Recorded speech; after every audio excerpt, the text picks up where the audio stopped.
Deep in the desolate region of Bundelkhand, nestled amidst a dense forest, lay the decaying ruins of Kundanpur, a government hospital. The structure stood as a desolate monument to its forgotten purpose, its peeling paint and crumbling facade, whispering tales of neglect and despair. The hospital's eerie silence was occasionally broken by the mournful howls of stray dogs, adding to the unsettling atmosphere of abandonment.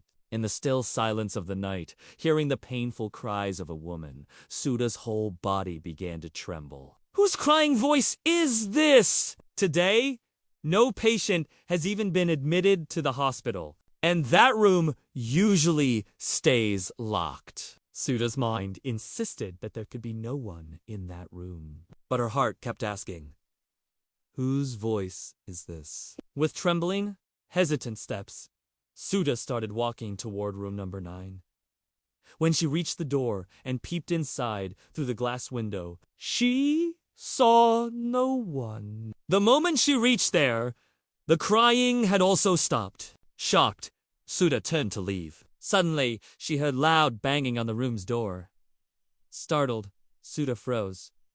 "Who's there? Who is it?" she asked. Immediately, the terrifying cries of a woman started echoing again, mixed with the loud thumping of the door. Terrified, Sudha ran towards Dr. Rugov's cabin, but suddenly she felt someone standing outside Rugov's cabin. She turned and saw a woman cloaked in black, staring straight at her. "Who are you?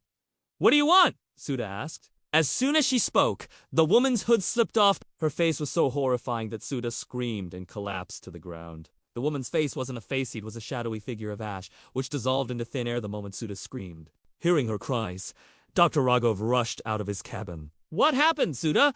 How did you fall down?" "Doctor! Doctor! There was something here." A woman, she turned into ashes right in front of me and disappeared. "You're imagining things. Who could possibly be here?" "You know, the villagers don't come to this hospital." "For the past 10 nights, we've been the only ones here. Who else would be around this late at night?" But Sudha couldn't forget what she had seen. "Please, believe me, doctor. I really saw her." "And didn't you hear a woman crying?" "I heard it with my own ears. And when I went near room 9, it suddenly stopped. There's dense forest nearby. Maybe you heard an animal's cry. Don't panic. I think you just need rest. I'm on duty. If any patient comes, I'll handle it. Don't worry." Sudha left for her quarters. But on the way, she heard footsteps behind her. As she turned back, a sudden gust of wind blew ashes into her open mouth. For a few seconds, her pupils turned pitch black, then returned to normal. Shaken, she went into her room and laid down. The next morning, Nurse Sudha and Dr. Shrishti reached the hospital. For the first time, villagers brought a Pashenta boy of about 14 or 15 years old. "Doctor, please, save my son." Suddenly, his body turned blue. He won't even open his eyes. "We've tried everything, but nothing worked. You're our last hope." "Don't worry, I'll do my best," Raghav assured. He admitted the boy Dinesh and began treatment with Shrishti Raghav. "This child's condition doesn't look normal. There are no bite marks, no signs of poisoning." "Then how did this suddenly happen?"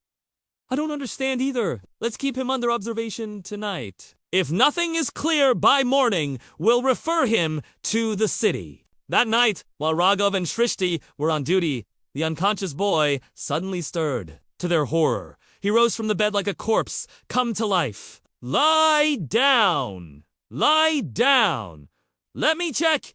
You're okay?" Shrishti said, placing her stethoscope on his chest. But Dinesh shoved her away with unnatural force. His ice-pitch black pupils, expressionless face, looked terrifying, like a corpse risen from the pyre. The old tube light flickered, and the ward filled with the stench of damp decay. "What's happening here?"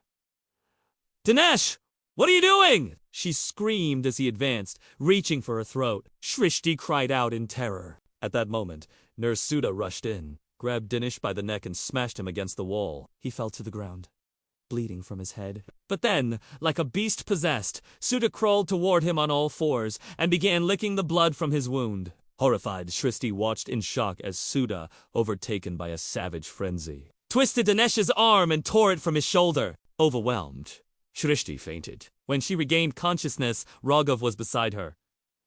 What happened, Shristi? How did that boy die? And where did Suda go? Crying, Shristi told him everything.